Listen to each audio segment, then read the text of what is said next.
마켓 시그널 토마토 투자 클럽 김동현 전문가입니다. 전문가님, 안녕하세요. 안녕하세요. 새해 복 많이 받으세요. 네, 반갑습니다. 시청자 여러분께 인사 한번 해주세요, 전문가님. 네, 지난 한 해 너무나 힘든 한 해를 보내셨을 텐데, 올해는 대체로 상저하고 이렇게 애들 얘기를 하고 있지만, 예. 어쨌거나 한 번의 약세장 매듭은 올해 연중으로 지어질 것은 아주 유력하기 때문에, 이 힘든 시간을 조금만 더 견뎌내시면, 힘들었던 시간을 좀 복구할 수 있는 시간이 오지 않을까 생각을 합니다. 힘내시기 바랍니다. 네, 정말 투자자 여러분들 많이 힘드셨는데 계속해서 약세장 매듭을 짓기까지 김동현 전문가가 버팀목이 좀 돼주셨으면 좋겠습니다. 오늘은 또 마켓 시그널이 어디서 나오고 있을까요? 지금 시장에서 보내고 있는 시그널 어디부터 잡아보는 게 좋을까요? 네, 일단 오늘은 지난주 후반에 좀 과격한 매도세 내지는 과한 하락을 좀 되돌림하는 그런 정도의 움직임을 기대를 하셔야 되지 않을까 싶습니다. 사실상 지난주 글로벌 시장에서 특별하게 급락 이슈는 없었습니다. 근데 우리 시장이 좀 과하게 배당락 이후에 오히려 연속적인 급락세가 나왔죠. 그러니까 이런 부분들이 여러 가지 문제들이 있지만 사실 수급적인 이유가 제일 큽니다. 첫 번째는 계속해서 빠지고 있는 예탁금이 국내 자체 유동성으로 좀 부족한 상황이 이어지고 있고, 그리고 배당락 이후에 원래 기관들은 공모펀드가 공모하고 나면 그냥 주식 다 팔아버리듯이, 배당펀드라든지 이런 배당 수요로 들어온 물량들은 대체로 배당락 이후에 한 사나흘 정도 동안은 매도가 아주 강하게 나오는데, 그걸 받아주는 주체가 지금 없었다라는 게 시장의 지난주 후반의 급락의 이유였고, 그리고 증시 안정 기간이 끝나서 예를 들어서 신용 물량에 대한 유예들이 있었죠. 140%에서 신청자에 한해서 130%로 낮춰주고, 이런 레버리지 수요, 공급 물량에 대한 완화 기간이 증시 안정 기간이 지난 연말로 인해서 끝났기 때문에 그 물량들이 터져 나올 거다, 이런 이야기들도 좀 있었습니다. 그래서 130에서 140%대 있는 것은 130으로 신청을 하면은 반대 매매가 나가지 않는 상황이었는데, 지금 또 연말에 IT나 이런 종목들이 워낙 부진하다 보니까 이게 이제 연초로 넘어가면서 140%로 확정이 다시 돼버리면은 그 간극권에 있는 매물들이 터져 나올 거다, 이런 얘기들도 좀 많아서, 네, 이에 대한 물량들이 좀 출회되는 것을 소화하지 못했다라고 저는 보여지는데요.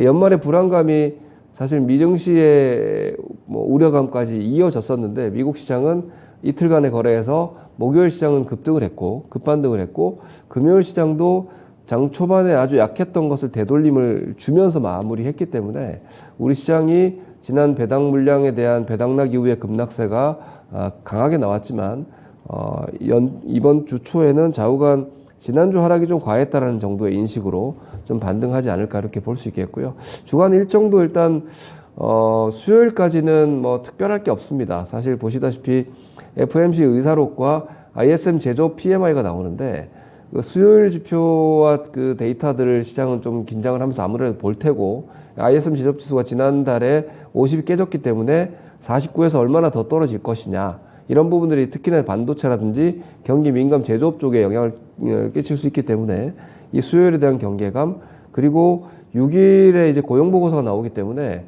다음 주 CPI도 나오고, 이런 좌우간 원래 앵커께서도 말씀 주셨지만 지금의 연준이 피봇을 언제 하느냐. 근데 피봇은 전환이고요. 인하를 언제 하느냐는 이후 문제고, 언제까지 인상을 할 것이냐에 대한 가이드라인을 대략적으로 지금 저는 개인적으로 연준의 12월 전망보다는 빨리 인상을 중단할 수 있다고 보거든요.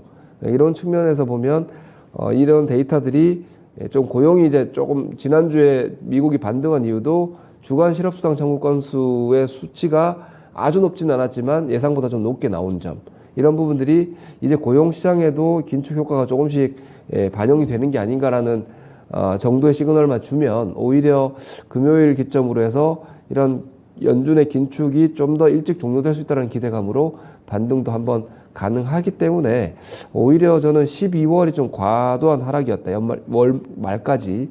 그래서 1월은 이후에 2월달 실적 구간에서 좀 더 긴장을 해야 되겠지만, 1월 말부터 해서 월 초는 아무래도 조금은 12월의 감매도 하락에 대한 되돌림 시도를 좀 할 수 있을 걸로 보여지기 때문에 그 부분에 좀 초점을 맞추면 되지 않을까 싶습니다. 네.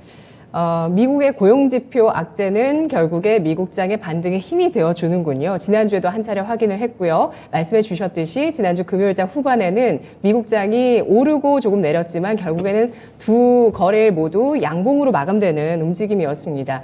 이런 가운데 국내 증시 안에서는 수급 이슈들이 있었는데요. 계속 주 초부터 지난주에 꾸준하게 얘기했었던 이제 배당을 노린 매수세 이후에 배당 확정하고 나오는 매물들 기관을 통해서 좀 나왔다고 볼 수가 있겠고 외국인도 매도를 했고요. 네.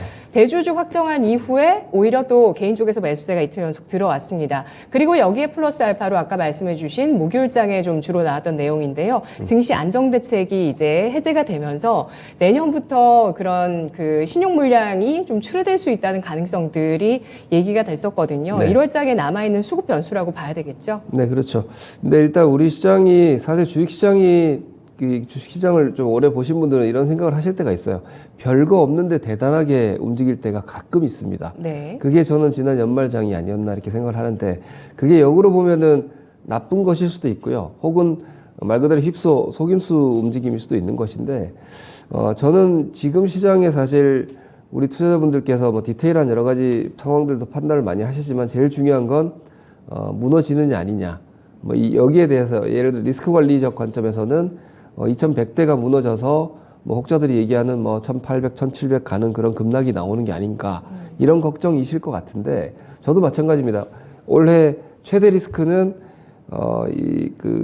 피벗으로 가기 이전에 이 고금리로 인한 충격이 시스템 위기까지 가느냐 아니냐 이게 제일 중요하다고 보거든요.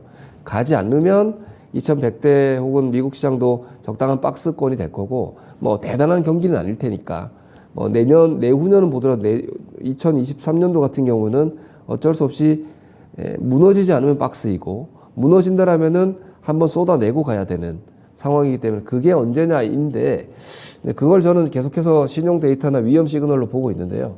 이 그림을 한번 보시겠습니다.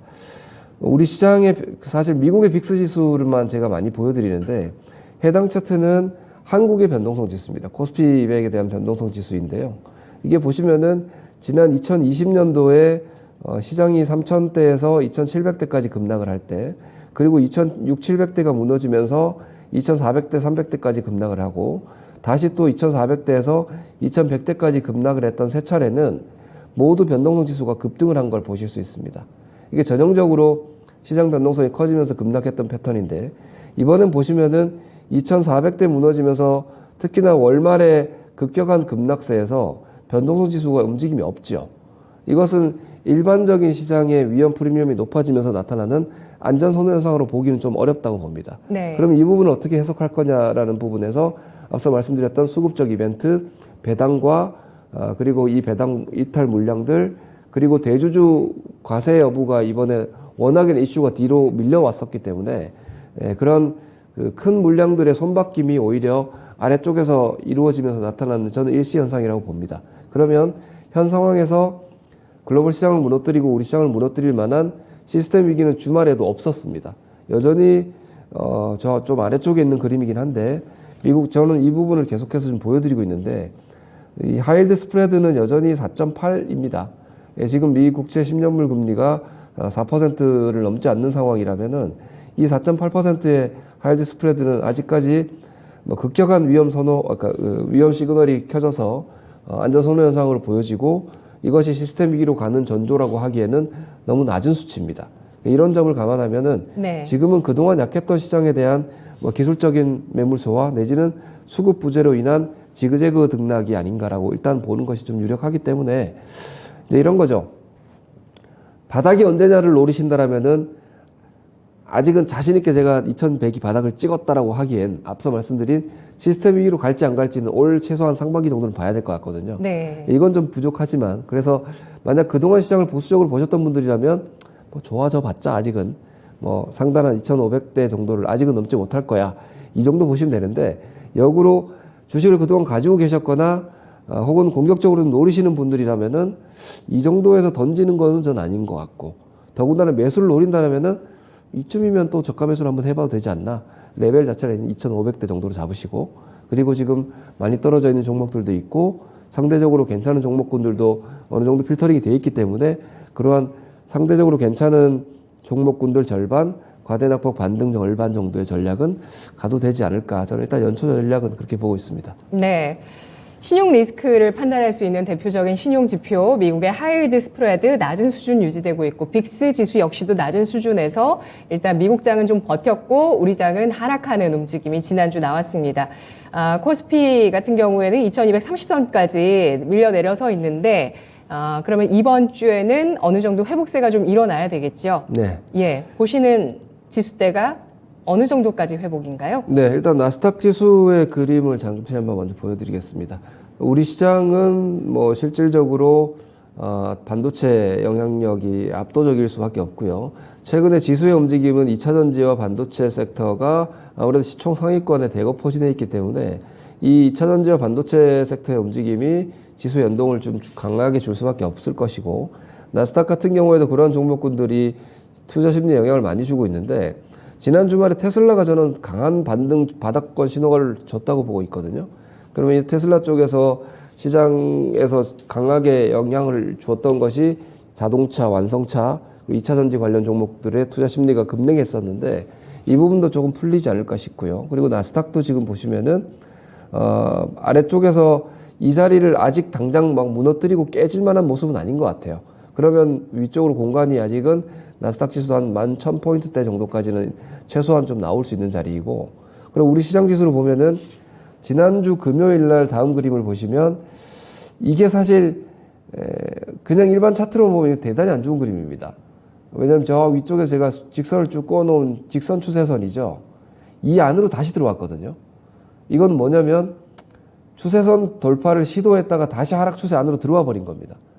보통 기술적으로 보면 이 그림이 나오면은 사실 추가 하락이나 급락이 나올 수도 있는 자리인데, 그래서 저는 이 추세선, 그러니까 무너진 요 2280선이 앞서 말씀드렸던 뭐 배당 물량이라든지 이런 특수한 수급 상황으로 인한 분명히 후유증이 좀 있었기 때문에 이걸 일시적으로 본다면 최소한 금요일의 하락, 그 목요일이죠. 우리 시간으로.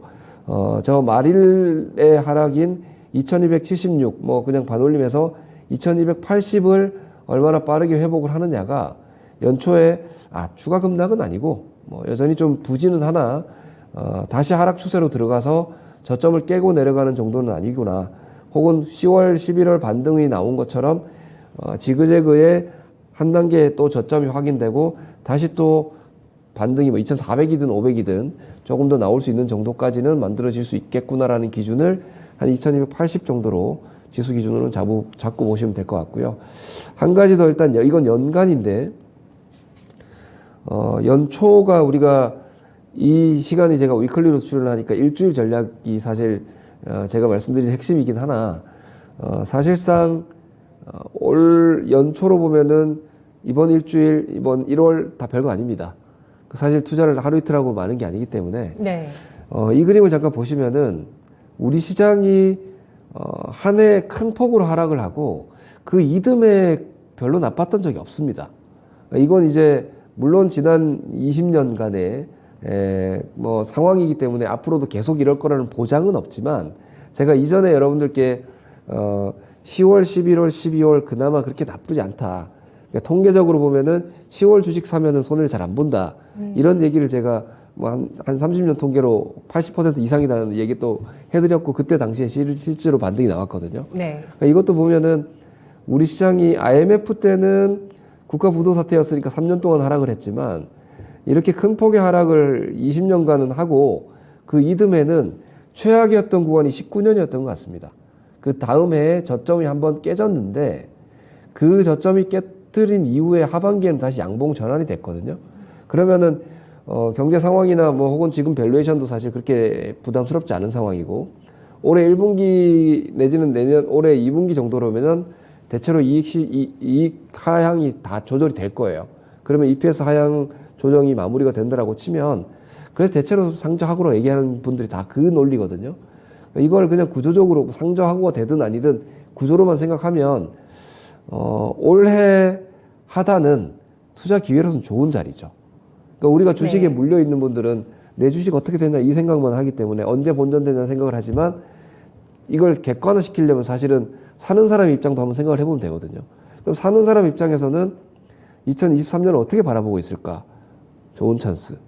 좀 더 떨어져라. 이러고 있을 거란 말이에요. 기관 외국인도 마찬가지고. 그리고 뭐 긴축도 마무리되는 건 확실하고. 그럼 긴축 마무리에 주가 싸고 경기 부러지고 이때 사놓고 주식 놔두면 되겠네.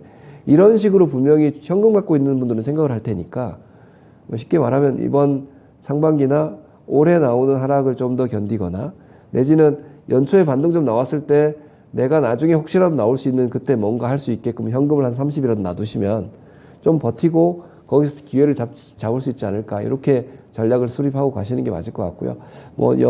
1월 이번 주 연초는 자국은 2월 또 FOMC 봐야 되고 하니까 과거처럼 1월 효과가 화려하진 않더라도 12월의 과매도에 대한 반등 그리고 중소형 테마 정도는 아직은 움직일 수 있는 여력은 있어 보인다. 12월 동향으로 봤을 때는 그런 정도로 접근하시면 될 것 같습니다. 네, 그 안 좋았었던 2018년, 19년 당시에도 1월 효과는 있었습니다. 네. 저도 그때 뚜렷하게 기억하는데 네. 1월 코스피가 9% 지수상으로 상승을 보이기도 했었거든요.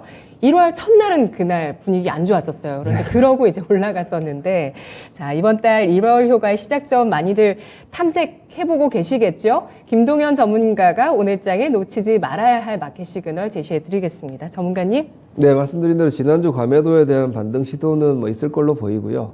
그리고 앞서 잠깐 말씀드렸지만 테슬라가 바닥권에서 저는 강한 신호가 나온 것 같습니다. 지난 목요일 날. 그래서 2차 전지나 이런 쪽도 투자 심리가 조금 완화되는 기술 반등. 크게 보면은 2차 전지 쪽이 좀 꺾인 듯 보이기 때문에 중장기 포지션보다는 좀 기술 반등으로 일단은 판단하고 보시면 될 것 같고요. 그리고 반도체 같은 경우에는 삼성전자가 금요일 날 일단 확정은 아닙니다만 대체로 첫째 주 금요일 날 실적 가이던스 분기 실적 가이던스를 발표해 왔기 때문에 네. 금요일 실적 가이던스 나오면 대략 그림이 나오겠죠. 반도체 이 정도 깨지는구나. 그럼 반도체도 반등을 한번 할 수 있는 악재 노출로 인한 반등을 할 수 있는 시점이 되지 않을까라고 보기 때문에 이런 대형주군에서 투자 심리와 악재 노출이 돼준다라면은 그쪽에서부터 반등 실마리가 좀 풀릴 수 있고요. 그리고 그동안 강했던 종목들이 초대형주가 강할 경우에는 조금 쉴 수는 있겠지만 기본적으로 대형주를 계속 끌고 갈 수 있는 장은 아니기 때문에 중소형 SOC, 5G 혹은 중국 소비 제약, 바이오 이런 쪽에 대해서는 한 1월 달 아직 남은 기간 동안은 CES도 있고 JP모건 헬스케어 컨퍼런스 같은 것도 있기 때문에 이런 개별 섹터에 대한 포지션도 여전히 유지를 좀 하셔도 될 거라고 보고 있습니다. 네, 알겠습니다. 1월 효과라고 하면 코스피의 반등입니다. 그리고 2월 들어서 1분기 효과 갔을 때 코스닥 쪽으로 매기가 이동하는 것이 전통적인 흐름인데 지수의 반등과 함께 대형주 가운데 반도체와 2차 전지 플랫폼주의 반등 시도 그리고 모멘텀을 갖고 있는 SOC와 5G, 중국 소비재, 제약 등의 섹터에 대해서 관심 가질 한 주라고 판단하고 있습니다. 분석 잘 들었습니다. 네, 고맙습니다. 고맙습니다. 김동현 전문가의 마켓 시그널이었습니다.